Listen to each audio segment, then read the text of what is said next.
Scotty, beam me up.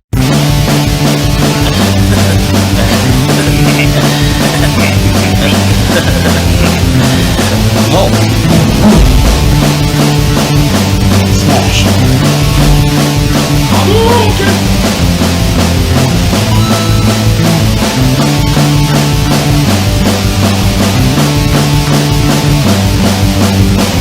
Get over here!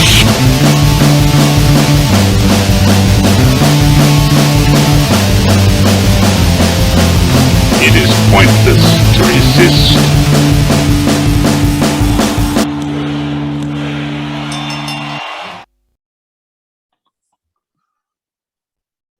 All right, welcome to the Geek Den. We are going to talk wrestling. We've got our buddy Tony Gehring with us. Woo. From Yeah, I'll talk some wrestling. You've got a vast knowledge of the late 90s era wrestling. Like, specifically, you got some old ECW tapes that I never knew existed. You just showed us a couple before we hit record, and I'm insanely jealous of your collection. Welcome to the Geek Den. Thanks, man. Thanks for having me. Good to be here. Of course, we're happy to have you. Now, what we like to do here when we talk wrestling is I like to find out when people got into it. Was it a specific match, wrestler, promo? When, where, why?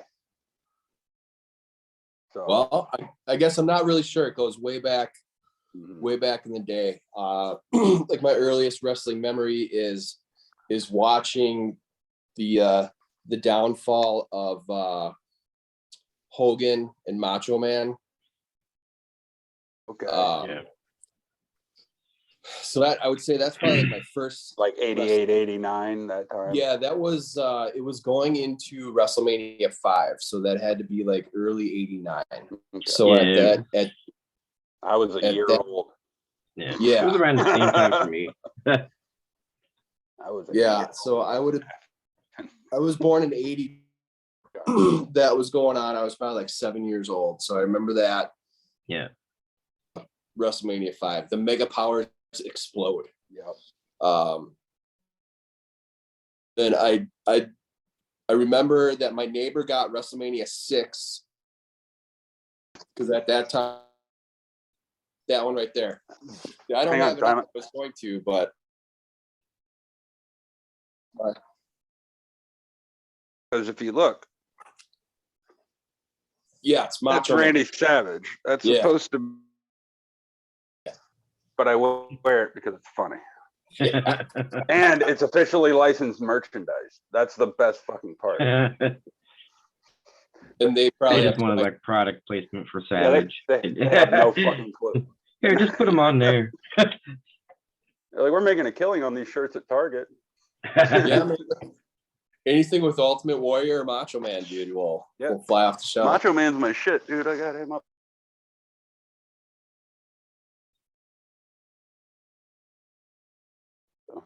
Nice, man. I've never even seen one of those. I found him at Walmart. It kind of surprised me. Really? Unraveled Warrior is what he's called. All right. But anyway, WrestleMania 6, you said. Yeah, so then WrestleMania 6, Hogan, back in those days, Hogan was my favorite wrestler. And then my older brother and our neighbor kids, you know, back in the day, it's like you had to decide between like Hogan and Warrior. And it went from Hogan and Savage to Hogan and Warrior. Yeah. So that's about it. And then, you know, it was like late 80s, early 90s shit. Just wrestling was just part of whatever. Yep. I was always watching it, even when it went down. Like WrestleMania 9 is what delineate between like the golden era kind of ending and then some other wherever they were going. Whatever that was between 94 and 90. Yeah, we'll just call it the no-name era. Blurry. Yeah, it was real blurry, like WrestleMania 10, like 10, 11, 12 was kind of like, all right, whatever. And then 13 was in 90s. And they started to pull it together. So, yeah. Yeah, I've been watching Royal Rumbles and WrestleManias back from the beginning. And like, first of all, some of the names you see, you're just like, when was he ever like on television? Like, Yeah. What was his name? Freddie Joe Floyd, Tracy Smothers. Yep. He was in WWF for like what, 6 3 weeks? months. Yeah. He was in one Royal Rumble, and he lasted maybe a minute. It was So, that like 96, right? 95 or 96. 95 or 96, yeah. Because then I remember 96. At the time, I had no idea who he was, but randomly showed up in a Royal And Rumble. Genichiro Tenryu too. Like, Oh yeah, yeah. 'Cause they did a weird thing with Japan for a month or two, and that was right. it. And these are people you never saw on their TV shows. No, and I think the Headhunters showed up in They were 96. USWA. Yep, yeah. They were And if you've ever seen and if you've ever seen their shit in ECW, I know they wrestled a few matches, and then they would wrestle in Puerto Rico and Japan a lot. Just some brutal, crazy shit. Yeah. But yeah, 96 is about where I came in. Like, I came in with Steve Austin, like when Austin 316 happened, that's when I remember King of the Ring 96. It was Austin and Mero was the first match of the night. Austin just obliterates Mark Mero. Yep. You watch Jake the Snake get the shit, but he ends up winning the match by disqualification. So it's like, okay, this is the hospital, gets stitches, comes back, does the match with Jake the entire fucking time. Yeah. Then the whole feud building up to that too was great because that's like when Jake was like the drunk guy, the recovering drunk who was now like an evangelist. And what's funny about that is I actually met him during that time. Yes, Jake the Snake. I actually met him during that time because he was doing the church revival thing. Yeah. Going around the churches and actually talking. And he came to our church in South Carolina, and I met Jake the Snake Roberts, Ted DiBiase, Tully Blanche, Billy Graham. When the one still doing it is Ted DiBiase. I think you're right. It's so weird that were they all stopping together at the same time, or no. It was like the circuit. They were like on the every church. Every year they did like a week thing of like different types of like revival like services. Like certain time of night, the men would have like their men's crusade where these old wrestlers would come in and talk and like explain what made them convert to Christianity and all that stuff. And I was just like, it was cool for me because I was like, I just watch these guys on TV. Years old, I'm like, I'm meeting famous people. This is great, you know. And then Jake ended up falling again. Like, he ended up back on the wagon. Yeah. We all know what happened there. DDP came in, picked him up, and that man's a fucking saint. Yeah. Have you watched that documentary, the DDP documentary? Oh my God, I cried the entire time. Yeah. Because like I literally grew up watching these guys. Dude, and Scott Hall too. Scott Hall, Yeah. Razor. Like that one really got me. Like seeing the shape he was in, because I was like, that's Razor fucking Ramon, and he's in a fucking wheelchair. Yeah. I mean, sure, he's in a wheelchair after all the shit that he did to himself, but it's a wonder Shawn Michaels isn't in a wheelchair. Like, holy shit, the stuff these guys put themselves through. Yeah. For us. Oh yeah. Fans. It's always sad to see these guys now, like Saturn and Sabu and some other guys. They've done shit like fundraisers.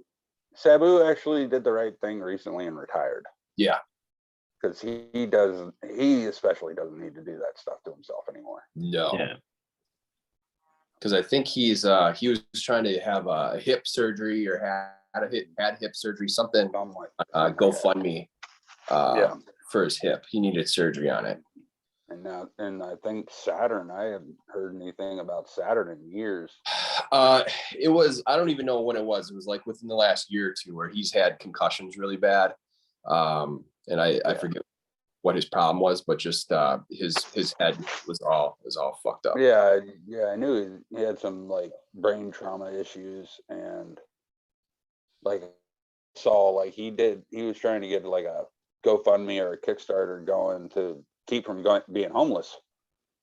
Like, Yeah, he put like a big video out and was like, I don't want to be homeless. He's like, after all the shit that I put my body through, I cannot be homeless. yeah, Here's the hell out of me. You know, it's just like, that is sad. That's Yeah. very, but he was one of the best ones, I think. dude. Saturn was awesome. Like during the Monday Night Wars and shit, I hated WCW. You know, Right. they were Yeah. they were the enemy. But I would watch though, because fucking Rage Against the Machine taught me to know your enemy. So what do you have to do? You have to watch. You got to know what you you're have to- talking about. Yeah, you got to watch WCW. You got to watch Nitro. And Saturn was one of the guys that I would look forward to. Malenko, Benoit, Mumfitude, you know, like the whole cruiserweight. But Saturn was the man.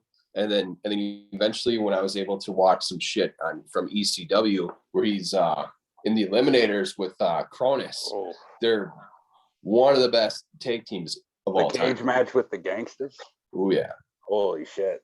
Yes. yeah. I believe, if I'm not mistaken, it's on this DVD. Yeah, it's on. Yeah, it's on one of those. On one of the WCWs. It's on that one, and then I have another one upstairs. There used to be a but match listing in there. But yeah, it is on one of them. It's from the Natural Born Killers is where that match was at. Yeah, for sure. But another match that from that time period, like if I would have been watching at the time, it would have been the match that hooked me, was Razor Ramon and Shawn Michaels at WrestleMania 10. Great match. Because as iffy as that time period was, like we were talking before we came on, is from, well, I guess at the beginning of the show, but from 93 to like 96, 97, there was just that time period where you didn't really know what was happening in WWF. Yeah. But one thing you did know was Shawn Michaels and Razor Ramon were going to tear the house down every time they were in the ring together. And WrestleMania 10 was completely just a mind-blowing event. Now, they had a bunch of like build-up ladder matches on house shows, like leading up to that, just to warm up so that they didn't die. Yeah. So I didn't know that though until a couple of years ago.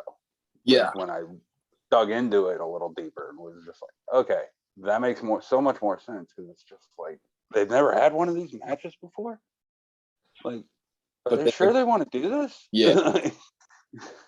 And just the whole concept behind it, because at that time nobody knew what it was, you know. And yeah, only like a handful of people had seen a ladder match. Yeah, knew what it was. Yeah. And Bret Hart takes credit for creating the ladder match, because apparently that's something There was a thing in Stampede Wrestling, but yeah, I wouldn't say he created it. Yeah. Yeah, for them to go out and put that match on, especially at that time, like 94, I think it was. Like, it was 94. crazy shit. Oh yeah, it was way ahead of its time, I would say. Yeah. But, and then I thought the follow-up to that at SummerSlam 95 was a pretty good match too. Yeah. I actually think that one was a little bit better. I kind of feel the same way. like you can tell in the first one they're still trying to figure out what they're doing. Yeah. Like, but in the SummerSlam match, like it just flows so perfectly. Yeah. So and both of them are on the Best of the Ladder Match DVD, which I also have. I got that one too. Yeah. But another match I want to talk about that I've watched only because I have this, like, if it wasn't for this DVD, I wouldn't have been able to see this match unless I Yeah. dug and found the old VHS tapes. But it was Terry Funk and Sabu, the barbed wire match. Craig, did you watch ECW back in the day? You're from the Philly area. Yeah, I kind of did. I didn't catch like every episode, but I tried to tune in. Like, Okay, so but you were familiar with Sabu and Terry? Yeah, of course. Yeah, like I knew all the names and everything. I tuned in when I could. Right. Yeah, it was the same with me. Like every now and then it would come on RTV. Like one of our channels would pick it up and for like a week. Yeah. See, it was easy I'd to watch find it on like the local channels here, but Yeah. it was always like real late at night, basically. Yeah. But then, you know, they had their weekly show, but Right. What, you guys are both in the Northeast, right? You're in New Jersey and then Philly? We're both in Pennsylvania, actually. yeah. Oh, you are? I'm in central Pennsylvania. I was born in New Jersey. Okay. That's why it's on my profile. Because like hardcore TV would be on at like 2 a.m. Mhm. You know, Sunday morning. You know, Saturday night into Sunday morning. Eventually, I got it. A station out of Milwaukee started carrying it, but that was probably in like 2000. Yeah. Maybe about late 99. Yeah, but it was in 2000 for sure. And they had that 1-year deal with TNN. Yeah, and that was huge. Dude, it was. I loved it because it was like, oh my God, I finally get to watch ECW. And it's not gonna be like when I have to get up for church in the morning. Yeah. It was I was that rebel kid that was forced to go to church, but I just wanted to stay home and watch violent ass wrestling. Yeah, I wanted to stay home and watch Superstars because Superstars was on it. Superstars came on at like Superstars came on at like noon, right? No, it was like came on right after cartoons every Saturday. I think it was like maybe noon, I think. But I love the Superstar promos. They were some of the funniest things I've ever seen. Yeah, I remember Saturday mornings I would get up, watch cartoons, and then flip it over to USA and watch Livewire. Yep. And then Sunday, I'd want church to end as soon as possible so we could get over to my grandma and paps for lunch and I could watch Superstars. Yes. Like, wrestling was on. It was on. Like, dude, and you had to watch it. It had to be on. In that time, like 97 to 2001, I would say.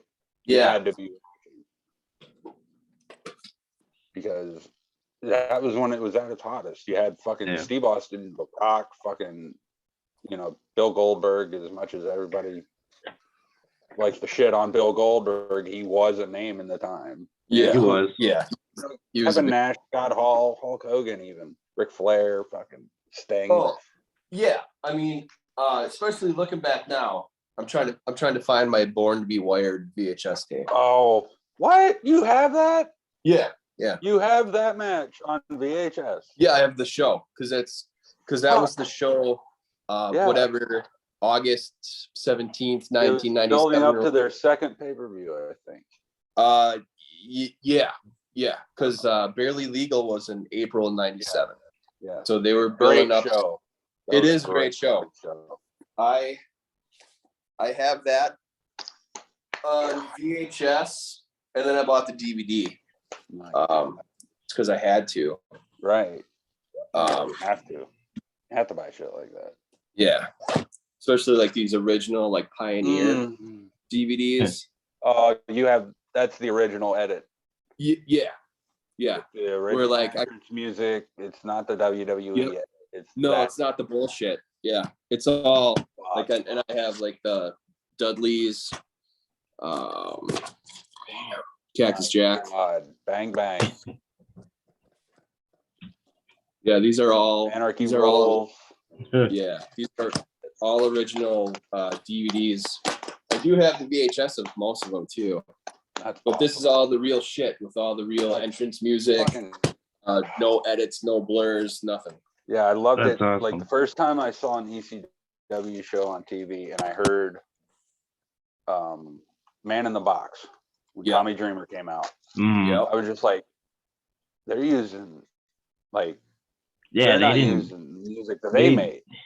They didn't care at all. They're using music that we like. Yeah. And I was And that was one of the best part. Like when I found and this is before I'd ever attended like an indie show. Like I didn't know about independent wrestling at the time. I just thought it was WWF, WCW, and back in the day you had NWA and AWA. Oh my God. Yeah, I bought all this shit like back in 99, 2000. Like I was still in high school when I bought this stuff. Jesus, that's crazy. Yeah, these tapes were released in 2000. Now, at the time, I could have gotten those tapes because we used to go to the mall all the time when I was a kid, so we could spend our Christmas money. Yeah. Where I got them, and that's where you could find those tapes. And I would see those tapes, but I would always go for like the compilation WWF tapes or something. Yeah.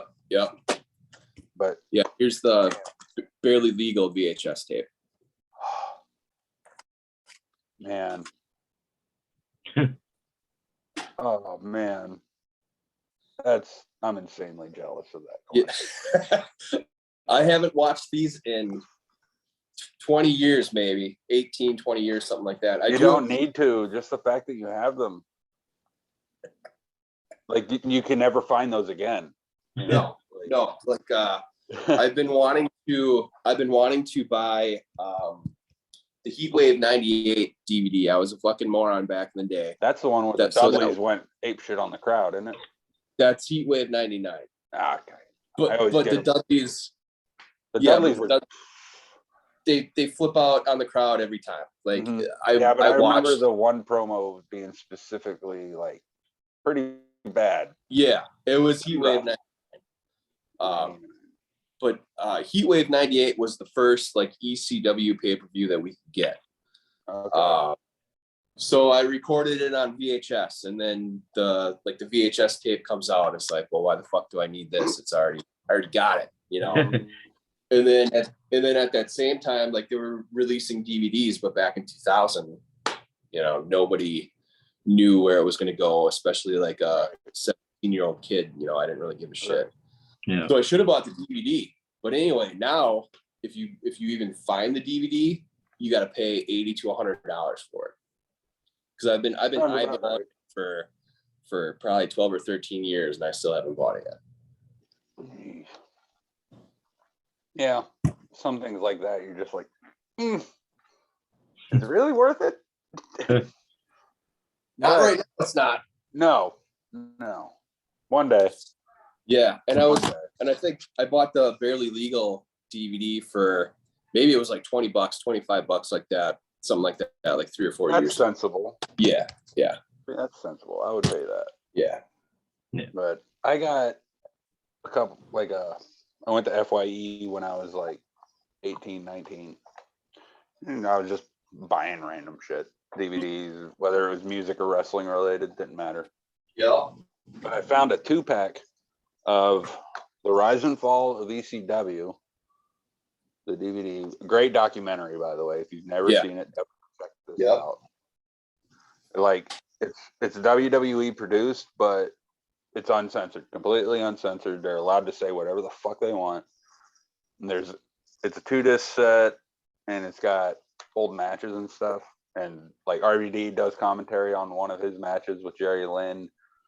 Tommy Dreamer does commentary. It's great. Yeah, that's a great DVD. And then this was with it. In a 2-pack, the Hardcore Homecoming. Oh, that was with it in the 2-pack? Yeah. Because that's an FYE 2-pack. Yeah, hey, that's pretty good. Yeah, I lost my sleeve. I lost a sleeve in a move, but yeah, this is a great event. Yeah. The very emotional like ECW reunion. Yeah, that was the same weekend as the first One Night Stand. There you go. This one. Yep. These 2 shows were the same weekend. This was on Friday, I believe. This was on Sunday. I think it was it Friday? I think this was on Friday and this was on Sunday. Okay. Because Terry Funk, he does an interview spot on the Forever Hardcore DVD, which was released in conjunction with this. Yep. But it was released to promote this. Right. But there's a snippet from his interview for that on this where he talks about how WWE offered him a contract to appear at One Night Stand, but he also had a contract for this with Shane Douglas, and he talked to his wife, and she goes, "Go for the money," and he goes, "I can't do that. I can't." And he goes, at 60 years old, I can't do two events like that close together. He goes, so I'm going where my heart is. And he went with the arena. Yeah, he had to. And I was like, yeah, he had to. And I was just like, you're a real mensch, Terry Funk. Dude, Terry Funk is the man. I can't express it enough. And he was going through some medical shit too, but we don't really need to get into that stuff. But the Funker was the man. Absolutely. And the match him, Sabu, and Shane Douglas had, good Lord, is a barbed wire match all over. Yeah, I haven't seen it in about 15 years, but I need to watch it. Mm-hmm. There's a three-way dance barbed wire match with a special appearance by Mick Foley. Does he show up, really? He shows up in the middle of the match as the referee. Oh, shit, really? And he ends up getting booed because he pulls out Mr. Sacco. Oh, yeah, I remember that.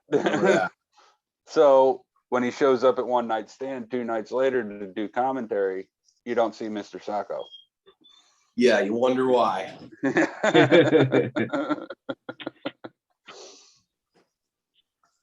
But that just goes to show, number one, Philadelphia fans are assholes. Yeah. Like, and number two, that's loyalty, because they're like, Sacco's not ECW. Yeah. Don't bring him to our house. The sports entertainment bullshit that you got. Don't even use the mandible claw. That's not our house either. The original mandible claw is a pretty devastating move, though. I agree. But give him a double arm DDT. You're good. Yes. And that elbow drop from the ring apron with a chair. Yeah. Do Cactus Jack shit. Don't do Mankind shit. Yeah. All right. Well, why don't we go ahead and take a quick break? For sure. And then when we come back, we'll get into more of this stuff. Y'all trying to find that VHS tape. Yeah, right on.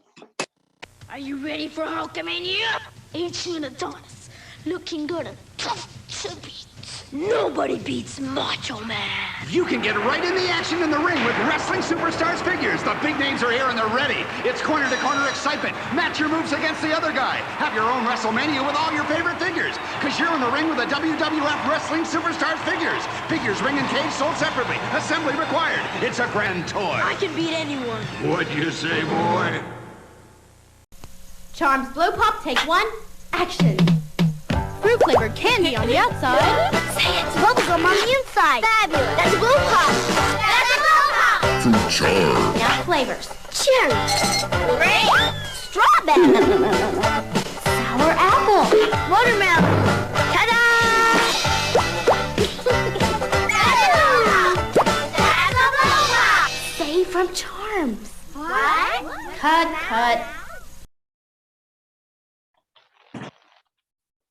All right, we're back. So we were just talking about Extreme Rules. Craig and I, every now and then, with the pay-per-views on Peacock, we'll be like, hey, want to watch, what is it, SummerSlam? Sure. Yeah. Yep. Want to watch Crown Jewel? Not really, but we'll watch it. So, yeah. Extreme Rules. Let's talk about this for a second. It's in the name, first of all. You expect the pay-per-view called Extreme Rules. The matches, you expect like a ladder match. You expect no disqualification matches the entire show. At least more than one. Yeah. Last year, we only got one. And I believe it was Roman Reigns' match. Mm. Craig and I are watching this live, and I'm literally about to turn it off because I'm getting mad about it. It's like I'm not even paying for this and I feel ripped off. Yeah. You can spend your time much better than watching that. Great. Was he wrestling Kevin Owens in that one? It might have been Kevin Owens. Because I remember those guys had a pretty good match on pay-per-view, and that could have been. It might have been, but I don't even remember the match being that good. No. Because was that the same? The Fiend, right, where Randy Orton started on fire. Was that the same pay-per-view? That was 2020, I believe. I don't even think that was Extreme Rules now that I'm thinking about it. No? That was just another pay-per-view that they had? A lot of shit has gone on in wrestling the last 2 years. It's hard to keep up. Yeah. Like, it's hard to keep up. None of it means anything anymore. It's all just... With WWE especially. Yeah. Like, it's so much easier to keep up with AEW anymore. Yeah. And I don't even have cable, so I can't watch them. No? But I can... Like, I can watch, like, Dark and Dark Elevation. But do you? Yeah. You do? There's some good shit on those shows, man. Yeah. Okay. Trust me. I'd give them a shot. You get some I watch. I try to watch. I watch Dynamite. Sometimes I don't watch the whole show, but I will watch Dynamite. And then, depending on what is going around the house on Friday night at 9:00, I'll turn on Rampage just to see what they're all up to. Rampage is good. Taz's son recently debuted. Yeah. And he's pretty good. Yeah. And he's like the most over guy in the entire business right now. Everybody is obsessed with Hook because he came from Taz's balls. Dude. Yeah. If he was just thicker, like how Taz was, especially if he was a little more stocky, he'd be a bit more believable. Yeah. But the fact that he's a wiry son of a bitch, for me, it's believable because I've picked up wiry dudes and they are strong. Mm-hmm. It's deceiving. Like, I genuinely believe this kid. His suplexes look good. Doing the Taz mission looks good. And it's not exactly the Taz mission either. Like, it's it's the same hold, but the way he applies it looks more like a choke. Like, which is what you want. Like, it's an MMA hold, and he calls it red rum. What does he call it? Red rum. Red rum, huh? Mm-hmm. Okay. That's what he calls it. Per Taz. Taz said that on commentary, so I'm like, okay. Okay. Yeah, Hook. He's got a good future, I'd say. I think so. But I want to hear his promos. I want to hear him talk. Yeah. Have we heard that yet? No. Has he been on the mic at all? Not that I'm aware of. Even like yelling anything? I don't think so. He just goes like Brock Lesnar. He just goes and leaves. Like Brock Lesnar did in the UFC. Yeah. Yeah. You know what I mean? He came in, did his job, left. And that's exactly like I read an article where Taz did an interview where he's talking about Hook and how proud he is of him, which is like, that made me emotional because like I grew up watching Taz, and I was like, don't make me cry, Taz. Of all, Taz is gonna make you cry. Right. But he's just like, he's got a hell of a future in the business. Yeah. He's young enough. He's got a long way to go. Yeah. But I want to say he's like 22. I could be wrong. He definitely looks like he could be 22.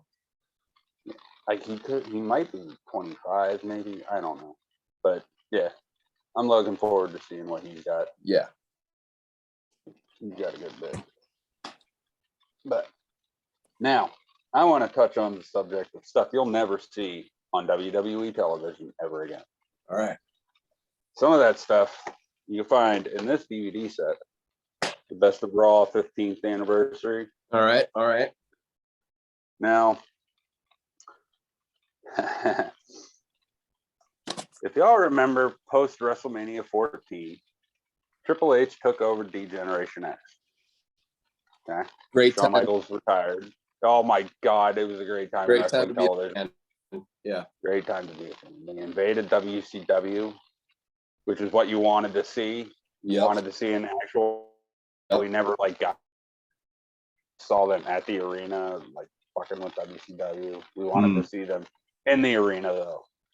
Never happened, but it would have been great. Another thing they did was they parodied a bunch of different groups. They parodied the Nation of Domination. I think I know where you're going. Yep. The Nation of Domination. Yep. That's got to be the mine funniest too. fucking thing I've ever seen in my entire life. Yeah, but you'll never see it again. That was my choice too. You'll never see it again. Because they're wearing blackface. Yep. And I do have that here. What I would do is I would record like I have it on VHS at my mom's house somewhere. Yeah. Same thing. Yeah, I have it in this bin somewhere. It was just I don't even want to describe it because I want people to like Google it and see if they can find it on YouTube because you're not going to find it on Peacock. No. I'm pretty sure they edited it out of the Raw broadcast where they put it on Peacock. Peacock did mass edit of stuff. Yeah, because there was a big controversy that when they moved everything over to Peacock, moved. Yeah, you know that was. And it did. It did, and they edited it over shit at the St. Valentine's Day Massacre that year. Really? Yeah. Whenever Howard Finkel goes to say the match is over because Vince can't continue, Steve Austin just grabs the mic. Dude, it's pay-per-view. They censored it out. I was like, come on. Yeah. Now. Yeah. Actually, you know what you're never going to see again? Val Venus. You're never going to see another one of them again. Or Viscera. Yeah, this or is true. Viscera. Yeah. Another character like Viscera. Like rest in peace. But rest in peace, Viscera. But holy shit. Why would you give that man that gimmick? Because according to Bruce Pritchard, that's who he was closer in real life. Was that? I can believe it. I believe King Mabel was a big giant teddy bear. Yeah. Yeah. That's how I know that man. That's how I always call him. Yeah. He was Mabel when he came back. And the Undertaker got a hold of him. Yeah. Which is weird. Who destroyed the Undertaker's face in '95? Yeah. Yep. God, that was a cool fucking match. Dude, I thought it was pretty cool. I just watched Survivor Series. What was it, 95? 95. With the mask on. No, just like, that's a badass fucking mask. I forgot how cool that fucking mask was. Yeah, when I was a kid, so that was one of the Survivor Series that we got. And we were so hyped up to like see the Undertaker because it was the first time he was back in like 2 or 3 months or whatever. And they were talking how he would wear a mask or what's his face going to look like. And then all of a sudden you see him, you're just like, oh shit. And then he just chokes. Mabel runs out of there. Just awesome stuff. One of the first televised in-ring between The Undertaker and Glenn Jacobs. Was that match? Mm-hmm. Yeah, I think as we all know, he was Dr. Isaac Yankem, the wrestling dentist. Yeah. And then the next year he was.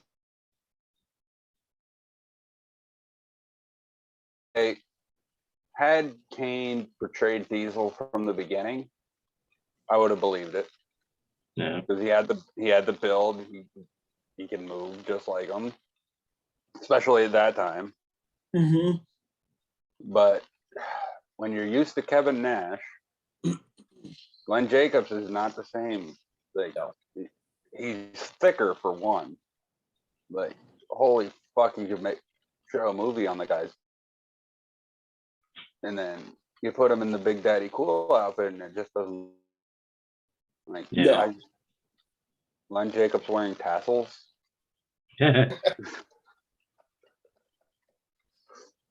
But I remember watching Survivor Series '96 and seeing Diesel come out and just being like, "That's not Diesel." Razor Diesel came out, 2.0. and then fake Razor came out, and I was just like, "What the fuck?" Okay, they're fucking with me. That's not Razor Ramon, because I knew who Scott Hall was, I knew who Kevin Nash was, and I was just like, but like I didn't know that they were like that was. They had left at that point. Like I wasn't watching WCW, so I did not know that they had gone over. And I was just like, and I hadn't seen fake Diesel and fake Ray. So when they came out at Survivor Series '96, I was just like, what's going on? Because like at all the tapes I'd seen up to that point were Kevin Nash and Scott Hall, I should say. Yeah. So it just fucked with my head so bad. I was very confused 8-year-old.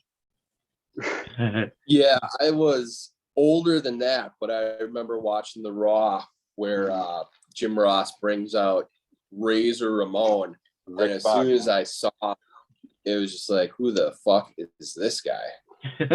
Rest in peace, Rick Bogner. He did his best. But you can't. Yeah, so that was rough, and then because I would watch Nitro just to see what they were doing, even back then, and I was watching live when Scott Hall made his debut. When he showed up, I bet you shat your pants. Yeah, oh yeah.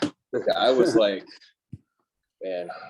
So that was '96 at that time. So I was like, well, what is he doing on Nitro? You know, like what's going on? Yeah, and that's why it worked. Back in those days, you could pull that shit off. Yeah. The internet was around, but nobody was using it for what we use it for now. Yeah. So that was mind blowing to see him on Nitro, and then when Kevin, and then I was like, well, how can they really bring back Razor and Diesel? Like, bringing back Razor Ramon and Diesel, how the fuck can you do that? They're on WCW. Then, man.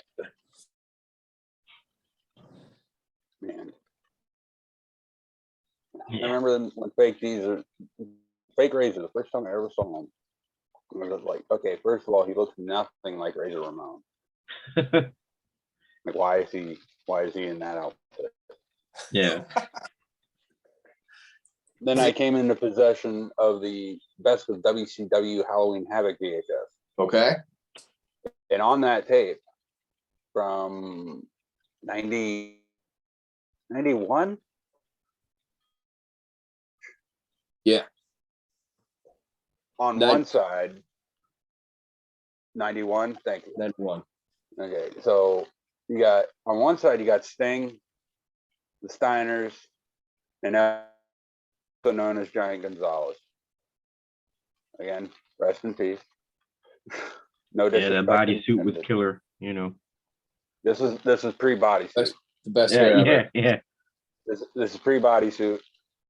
He's just in black trunk. So you got this big, long, lanky Argentinian with black trunks and black boots. No knee. I think he had knee pads, but it's just like a big mound of skin. And then on the other side, you got a Duel of the Butcher, Cactus Jack. Oh, who else was in this match? You got the Diamond Stud, aka Razor Ramon, and I can't remember the fourth. Neither can I. It's escaping me, and I feel horrible about it. But let's figure it out. Keep going. I'll figure it out. What a dumpster fire of a match! You mean awesome match? Somebody thought it was awesome. It was Jim Hurd, and he used to run Pizza Hut and WCW. And that's some of the when shit. I was a little kid, I thought it was great. I didn't know that was a match up until probably within the last 3 or 4 years. Oh, really? Yeah, because I would watch. Right. So when I was a little kid, it's wrestling. I'm going to watch it. Right. Same. But I wouldn't watch any of their pay-per-views or really remember anything that was going on. Work, they had it in like various wrestling podcasts. Yeah. Like they've talked about it, So I'm like, well, shit, I gotta. And it is. It's Vader. a masterpiece of shit. Vader. Yeah. That's who it was. It was Vader. Yeah. But yeah, like, oh man, like poor Scott Hall, poor Sting, and the Steiner brothers too. The Steiners, yeah, like that. All that talent that was in the ring, in that match, shouldn't have been in that match. No. Because let's throw the idea was great. The idea was amazing, but like, how are you going to pull that off in 1991 WCW? See, and that's just the kind of shit that like they would do. Like at Halloween they had like the electrified cage match with it was Sting and Ric Flair versus Terry Funk and the Great Muta with Bruno Sammartino as the referee. Yeah, and that was a big FU to Vince. Yep. So that was when Bruno started his whole like feud with Vince. Yeah. And with the even before the match, and Muta had to blow it out with the mist. Yep. Great stuff.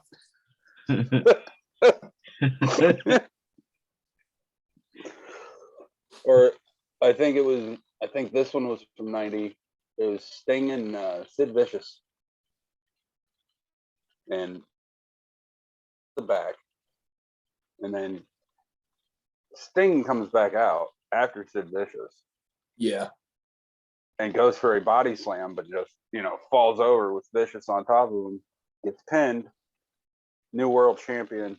Here comes Sting with a rope tied around his arm. The other Sting that just got pinned was Barry Windham. Barry Windham's like 4 inches taller than Sting. Yeah. How do you not know? Like he's maybe an inch shorter than Sid Vicious. The rest. It was Nick Patrick. Go figure. Yeah, that explains a lot. Yes, we just shit on Nick Patrick. I'm gonna keep that. That's okay. Oh. I was never really a fan of his anyway, but that's he was always the one referee. Like even before like any of the NWO shit, like every time I saw Nick Patrick on TV, I was just like, I don't like that guy. His whole style and demeanor was just that fucking mustache. Yeah. And just the way he would ref a match and like count the falls. I hated his cadence with his count. Like he was one man flinging his arm all weird. Like, dude, just slap the mat. That's all you got to do. But so there was a program on A&E in 1997, and I found it on DVD because I made my grandmother tape this for me when it aired. Well, I didn't make her. She was like, "Do you want me to tape?" I was like, "Sure, Graham, that'd be awesome." She knew 9 years old. Was that where they went like behind the scenes and stuff? Yes, sir. The unreal story of professional wrestling. Yeah. Oh yeah, nice. One name you don't see in this that you should is Bruno Sammartino. Mm-hmm. That's because Vince had a big hand in the production of this. Okay. I didn't know that. I didn't even know about Bruno until I was 10 or 11. Yeah. And only because my uncle was a wrestling fan from back in the day, like back in the 60s or 70s, and Bruno was at his peak. And he met him a lot back in the day because they did shows around here. They did shows at Lock Haven University, Penn State, Allentown, State College, everywhere. Anywhere in the surrounding area where I live. They used to come like right 60s and 70s. Right up and over the hill from where I live in Allentown. Yep. I can't remember the name of the place that they would do, but I don't remember the name. They did shows there up until the 90s. They still do like, what is that, XWF or something? There's one out there that they still bring around. Yeah. Right. Yeah, the Independence. Even Q-Mart has a wrestling ring. Yeah. I remember when we were there, you were like, yeah, they have wrestling here. It's a fucking flea market, dude. Yeah. It's just like a little corner in the flea market. Yeah. It's just like a little arena. I was like, oh my God, that's adorable. Do you have the ring set up the whole time? Yeah. It's just like where they do their thing. Really? Yep. Yeah, I'm going to have to get down there for a wrestling show one of these days. Yeah. How often do they have shows? All the time. Really? All the time. Yep. Okay. Do they have it like during the flea market? I think it's like later on, but like after they close for the day or whatever? Yeah, I think so. Okay. It could be during the day. I don't even know.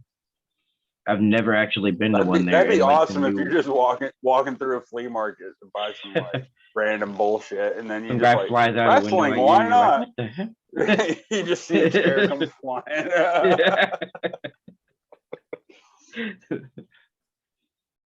But while we're talking about like independent shows, first one I ever went to, I went because I heard about it on the radio.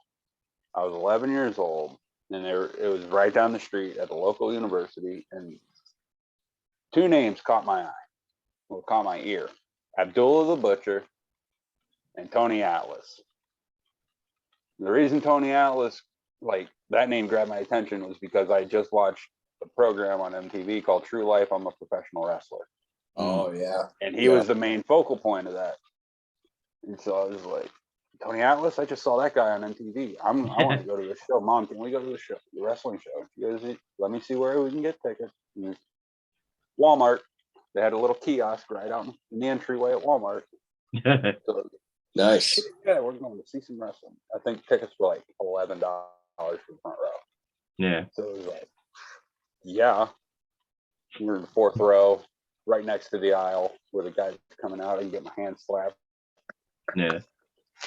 So we get to the show, and we're in line. They're doing meet and greets and autograph signings and stuff like that. I see Tony Atlas. I'm like, oh my God, it's Tony Atlas. Mom, it's Tony Atlas. And next to him is Jimmy Superfly Snuka. Nice. It didn't click in my head that that's who that was. But $10 Polaroid autograph shot. Yes, it's a wrestler. I want my picture taken with this guy. So I get my picture taken.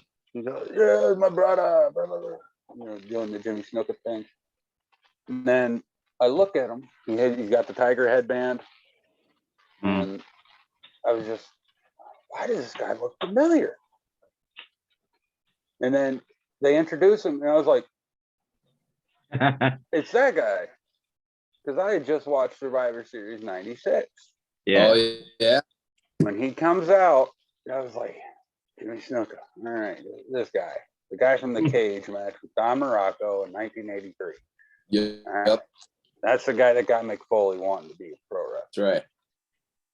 So I was like, all right.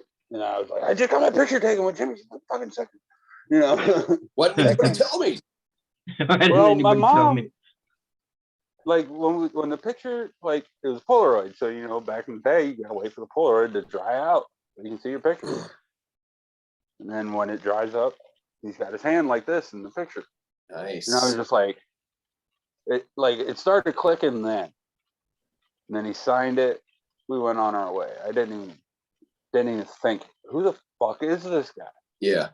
I'm trying to figure out his name. I can't read his autograph. I get 8x10 by Tony Atlas signed. Another person that was at that show was Bruno. My uncle gave me a couple 8x10s. And he goes, if you can, get these signed. I was like, all right. Yeah. And during intermission, I look up and I see Bruno in the catwalk, like it was a concourse area, because that's where they had like commentary areas set up. And he was doing commentary for the show. So I was like, Mom, I'm gonna go up there and meet Bruno San Martino. Go for it. I'm 11 years old, meeting the longest reigning WWE champion of all time. Held the belt for what, 8 years?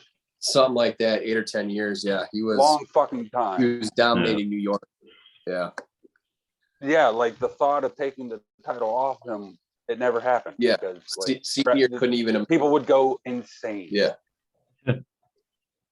And they did when they finally took it off him. Yeah. They didn't even announce the winner. But I go up and I was like, nice to meet you. And I shake his hand. And Bruno wasn't a tall man, but he was a big dude. He was what, like 5'8", 5'9", but he weighed at his peak was like 315 pounds. Just solid fucking muscle. And he shook my hand. And I was 11 years old. And I've always had like big hands, but his hand just completely swallowed mine. And I was just like, oh wow, all right. In that light Italian accent, he goes, you want this personalized? And I go, I don't know what that means. And there was a lady there talking to him. She goes, you want your name on it? I was like, yeah, that's fine. So I now have it.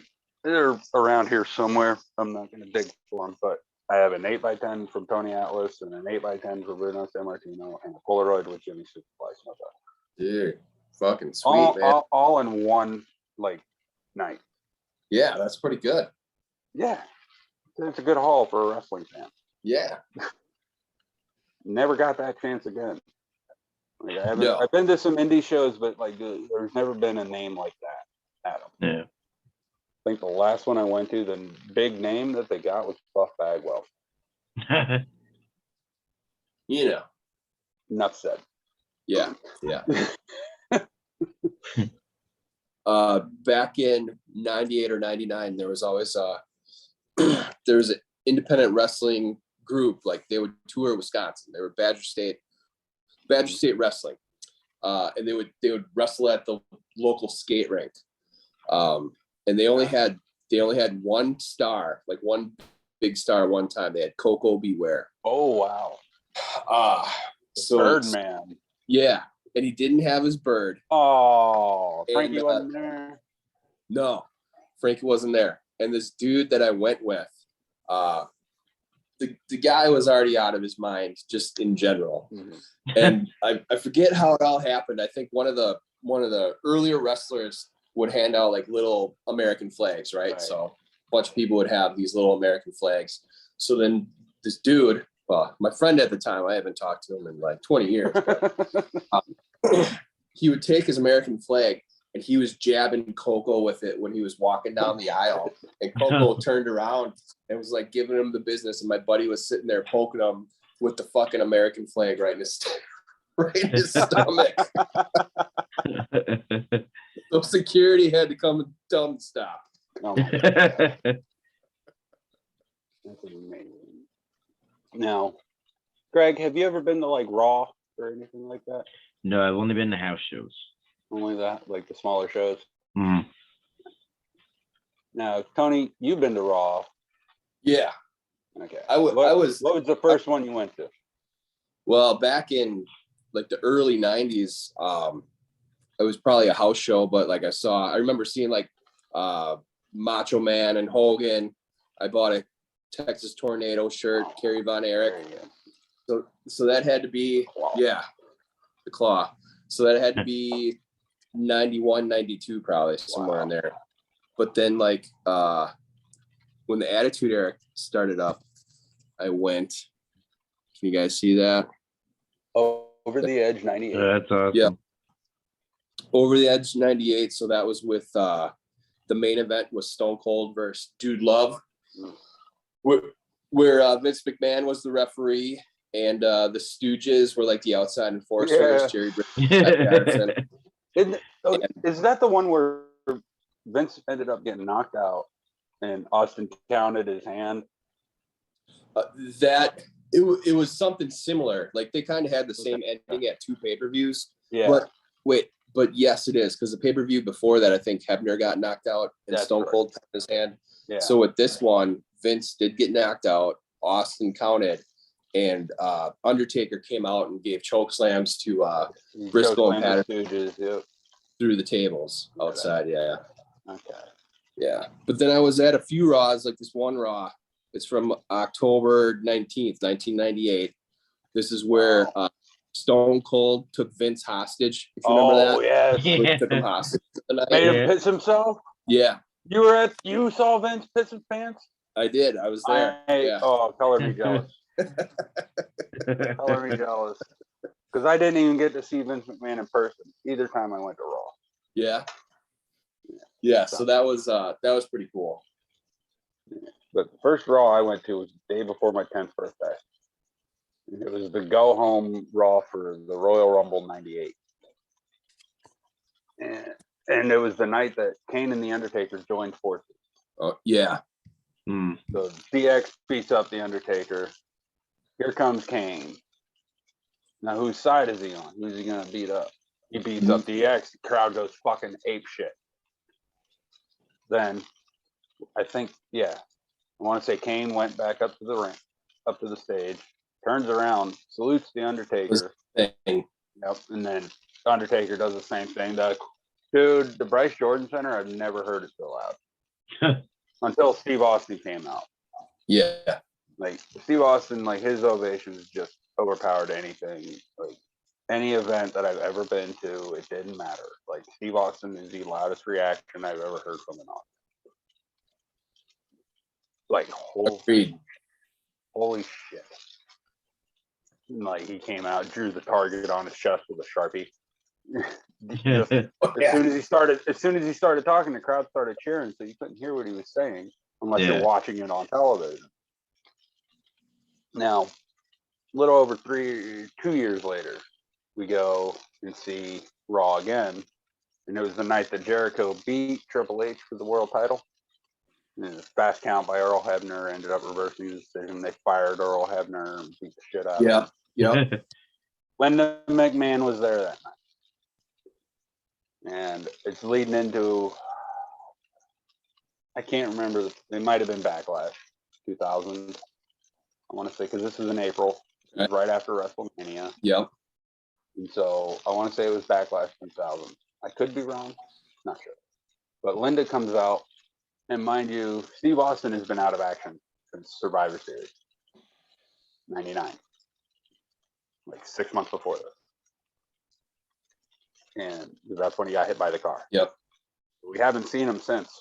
Yeah. Except like interviews and stuff from his home. Now, Linda comes out, and I can't remember the title match going into that pay-per-view, but Linda goes, the special referee for that match will be Stone Cold Steve Austin. That reaction was louder than when he came out the first time I saw him. Like, just his name being spoken for the, like, that he's going to be at the next pay-per-view. Oh, yes. He's going to be on TV finally. You get to see the man.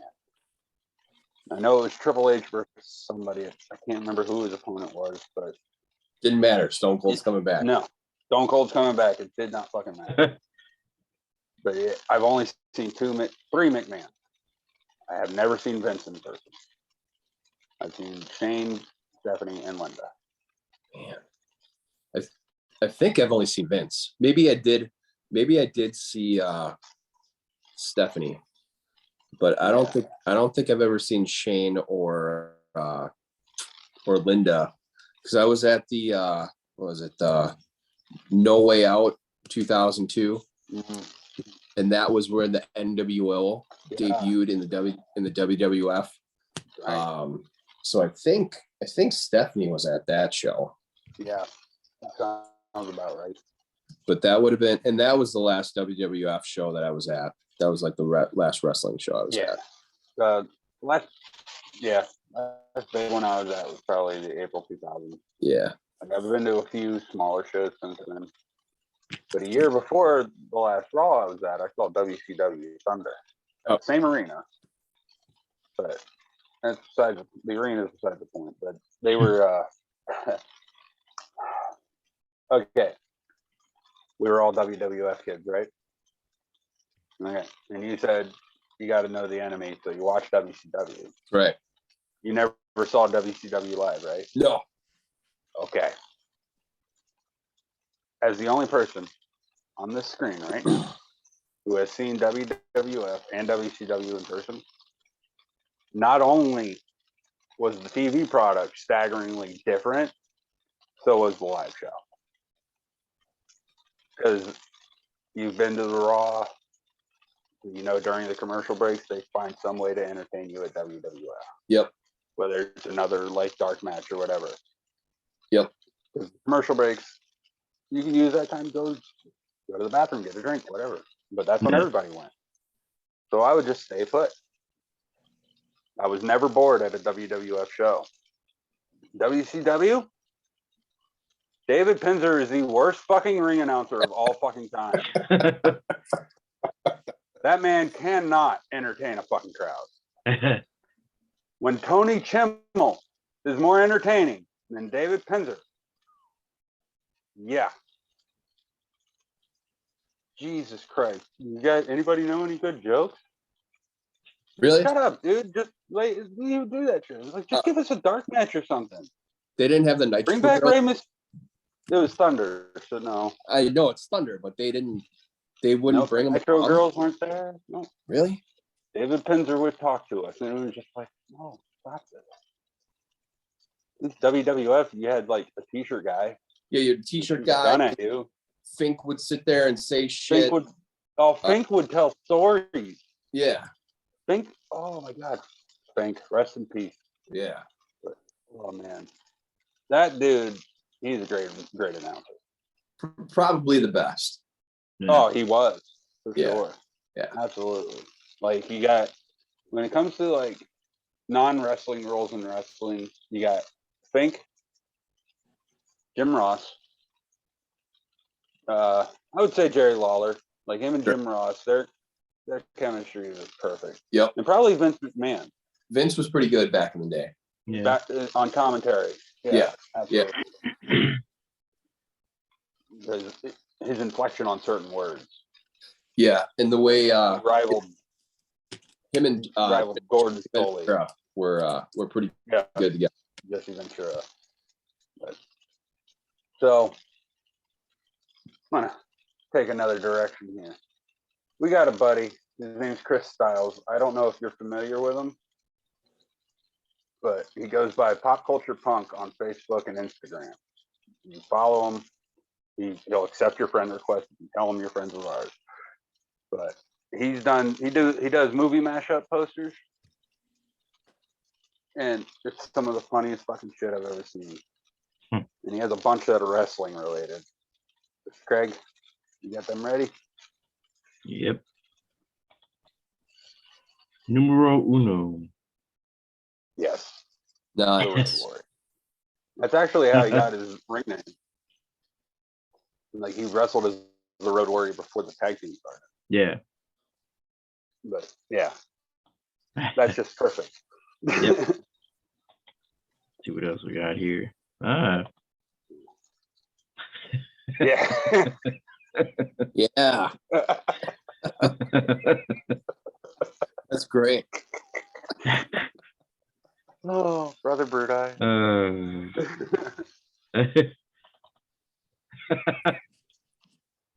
The pallbearer. Nice. That's a great picture of him too. It is. Yeah, it is. It's like the best. You have to have that face. You have to have that pallbearer face.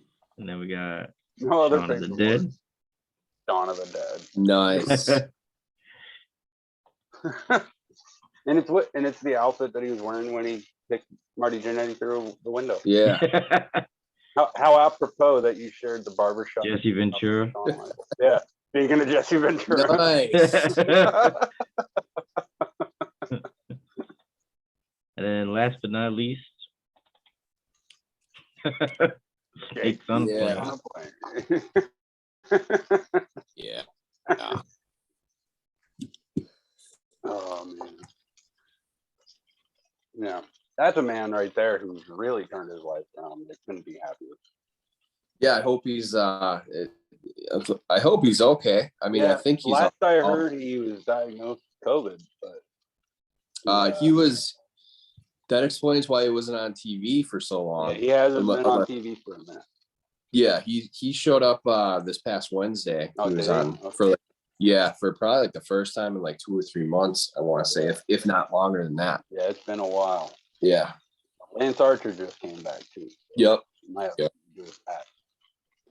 But yeah, last I had heard, Jay tested positive for COVID and was taking time off because of that. But I think that was after the CDC switched up their guidelines. Okay. To 5 days instead of 10 or whatever. But well, obviously it didn't affect them that bad. Yeah, just as long as he beat it, because that would be somebody you'd think that would taken down from that. Tough motherfuckers out there, man. Yeah. Like, a lot of the guys that shouldn't be alive still are, and we're glad they are.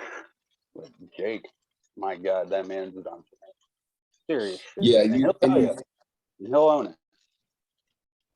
Like that's the respectable thing about that guy.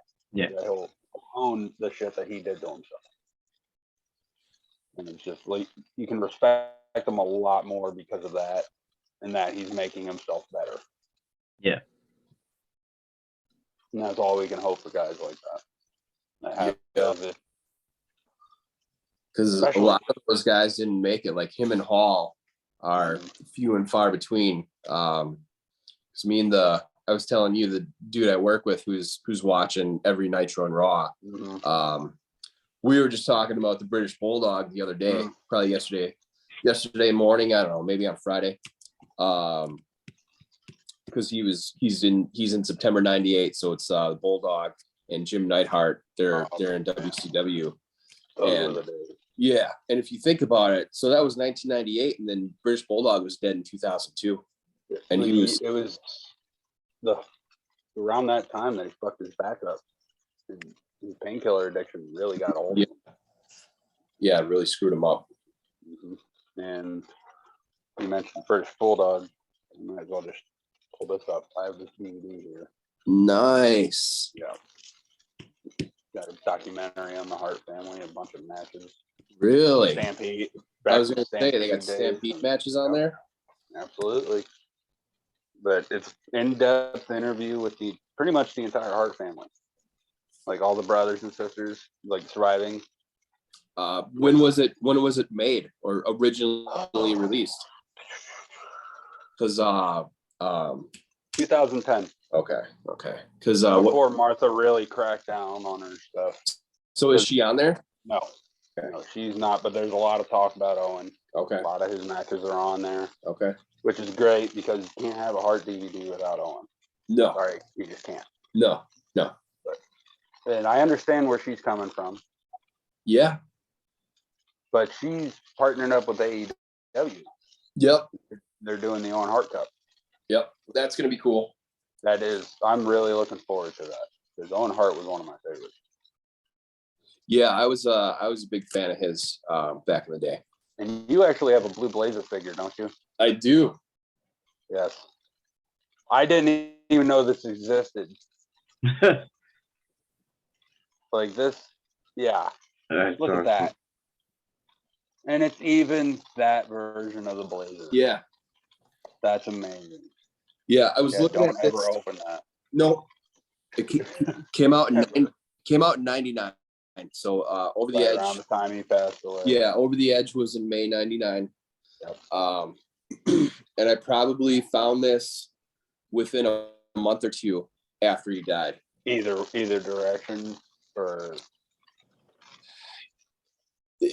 So it was probably summer of 99, and when I found it, it was. So it would have been after. It was after he died. I know that for sure.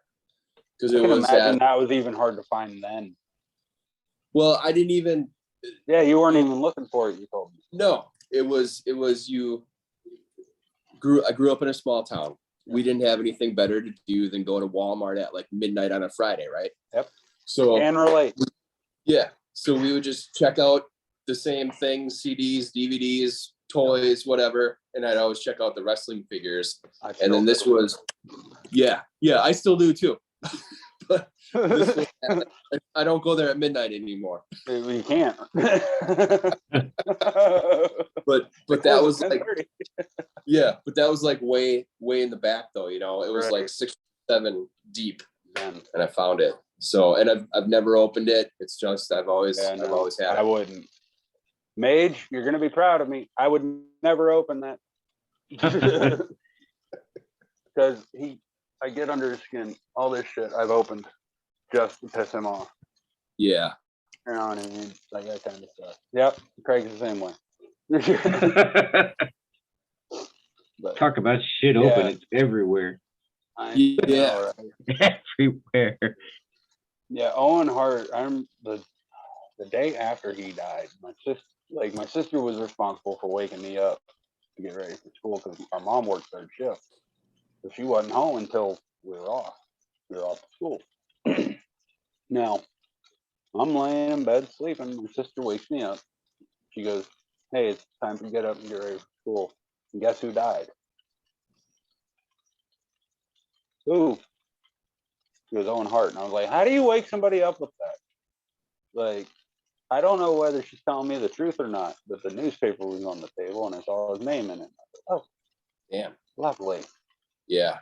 I was watching it live because back in those times, there was a group of us where we would get together. We'd all go to our buddy's house, give him $5. His parents would let us get the pay-per-view, you know. So it was always like the same group of 8 or 10 guys or whatever. And we were watching it live. And then all of a sudden, because it was, I still remember it. I don't remember a lot of these pay-per-views because they were a long time ago now, but I'll remember moments or whatever. But I still remember this whole thing where I was sitting, what was going on, where they're having his interview. You like see the Godfather coming down or whatever. Then all of a sudden the cameras just start panning everywhere through the arena. And you're just like, what the fuck is going on? Like somebody hit the wrong button or whatever, you know, they're supposed to hit the other camera. And Jim Ross just gets on and this is very real, blah, blah, blah, blah, blah. We're just like, what the fuck? Yeah, what the hell's going on? Yeah, it was. That was sad. Like that Raw. I it was still terrible. Cry every time I watch it. Yeah. They should have canceled that pay-per-view after that happened. Stopped right then, yeah. Yep. And then not have a Raw or just show. They should have shown like video or like even done like a rerun. Yeah. But that's, you know, they're in the middle of the Monday Night War, so it's like I understand wanting the show to go on and everything, but it's like you just lost one of your best workers. Yeah. And because of something you wanted them to do. Yeah. Know? Did you see the Dark Side of the Ring? Yes, I did. So yeah, that's a really good episode. Two-parter? No. I don't think that one was a the Pillman one. Benoit was a two-parter. Yep. Yeah. Benoit was a two-parter. Yeah. Pillman was a good episode. Pillman was really good. I remember when he died too. Yeah, that was really. That one was weird. That was weird because the guy who told me was a neighborhood friend of mine, well, acquaintance, I should say. I was 9 years old. And before school that morning, he goes, "Hey, Brian Pillman is dead." And I go, and it was, you know, the day of the day after Bad Blood pay-per-view and all that. Yep. And he watched all the pay-per-views. He was a spoiled fucking brat. So that's besides the point. He tells me Brian Pillman's dead, and I'm just thinking, yeah, right, Wayne. He's full of shit like always. And then that night, my mom would tape Raw for me. You know, this is before she had retired from the Air Force and everything. But she was still in South Carolina, and she's recording this for me. And she would always let me stay up and watch the first match. That was my tradition. Yeah. I would stay up every Monday, watch the first match, go to bed. Knew I'd had the rest of the event to watch the next day. So I was good to go. Well, there's Vince McMahon. He's like, Brian Pillman was found dead in his hotel room. And I was like, oh, he wasn't lying. Okay. Like, wow.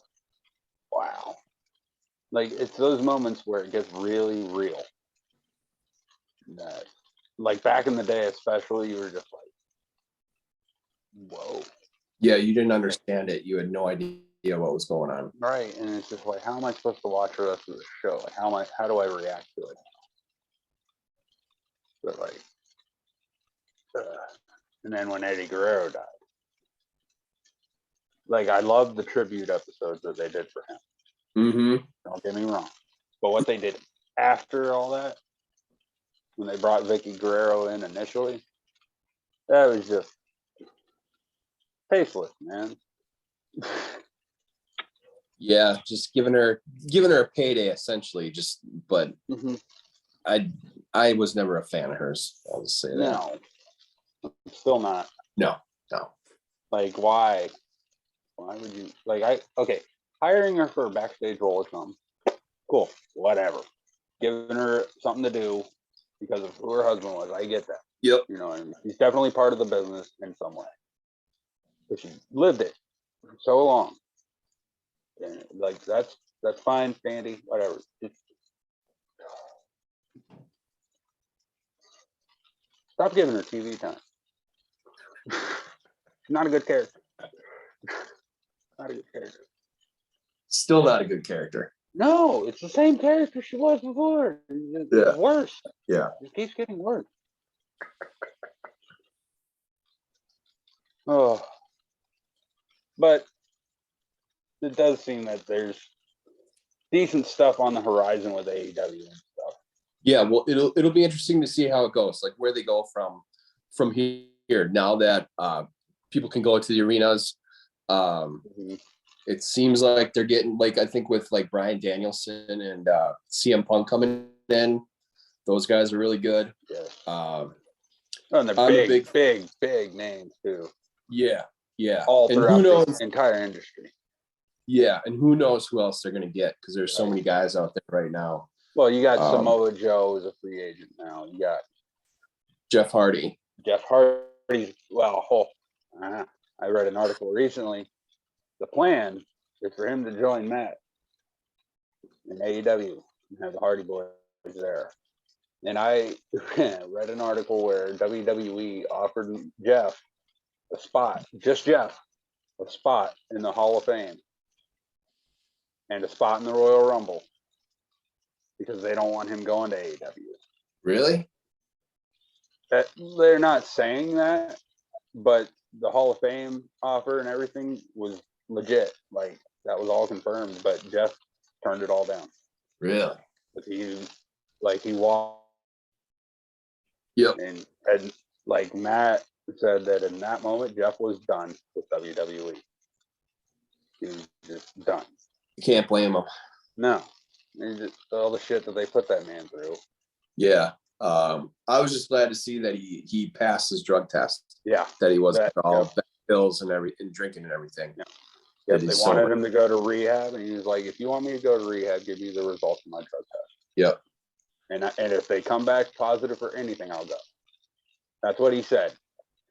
Those are Jeff Hardy's exact words.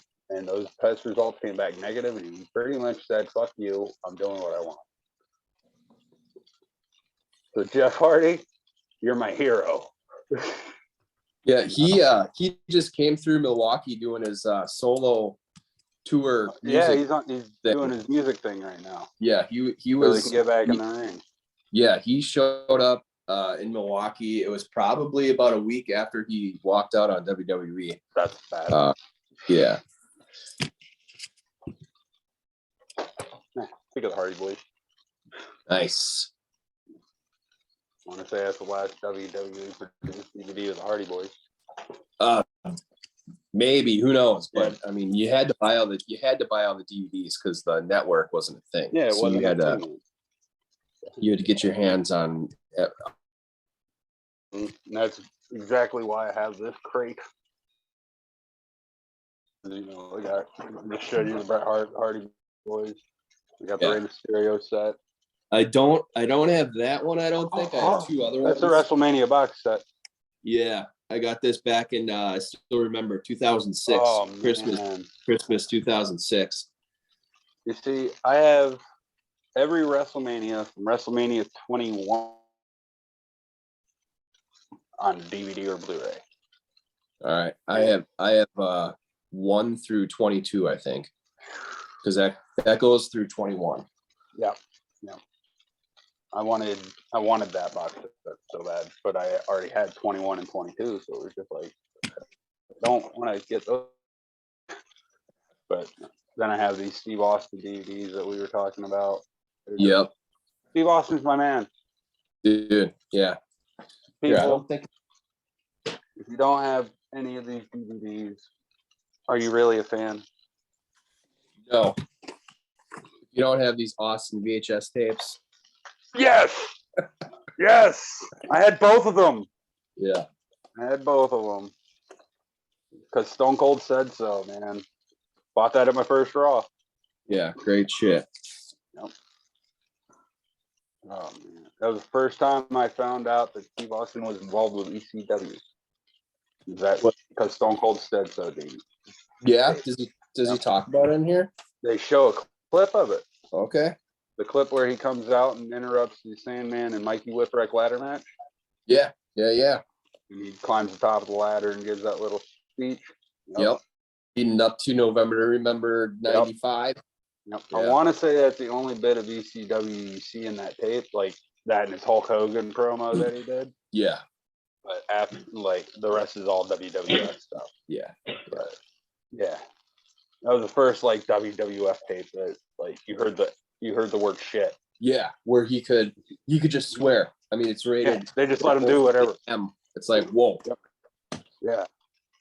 Like, what's PVM? Yeah. What's that mean? I don't know, but he's gonna swear. They're gonna let him swear. Mm-hmm. And Steve and swear he did. Yeah. Yeah, these both came out in 98. Yep. Well, because Stone Cold Said So was originally released in 97, I believe. You might be right on that one. Late 97. Because they probably re-released it after he became a champion. Because that's a different cover. Black one with him bloody. Oh, all right. Yep. From the WrestleMania 13 match? Yep. Nice. It's basically a black and white picture of him, but the blood is red. Yeah. Yeah. Yeah. An iconic image. Yeah. That will stand the test of time. Oh, yeah. Steve Austin bleeding at WrestleMania 13.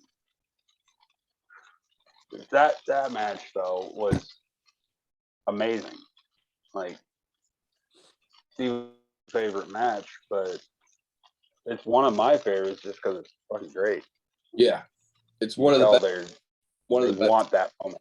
One of the best ever of WrestleMania matches of all time. Mm-hmm. Definitely top 5. Yeah.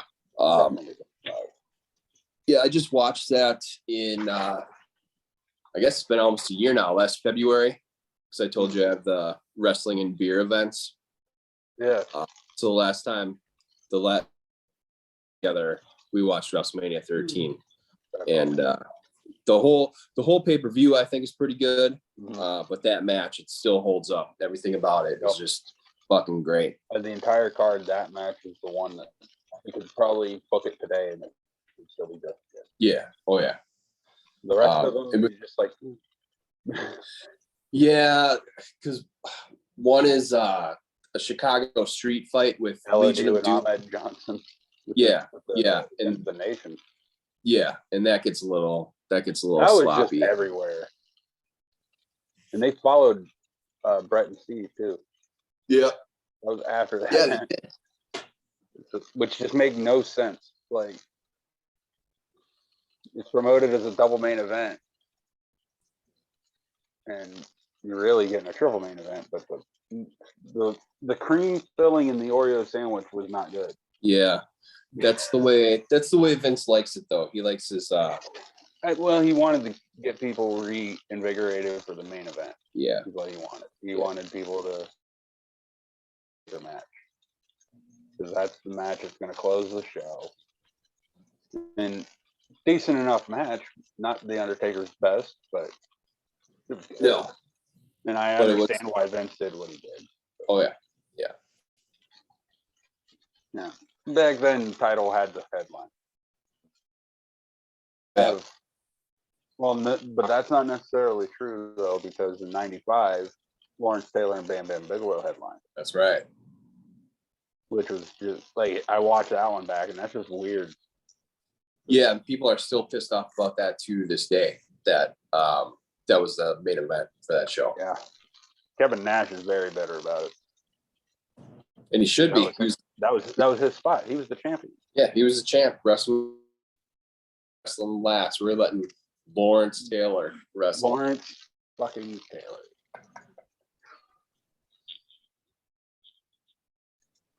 Well, Tony, we appreciate you joining us, buddy. Yeah, man. Anytime.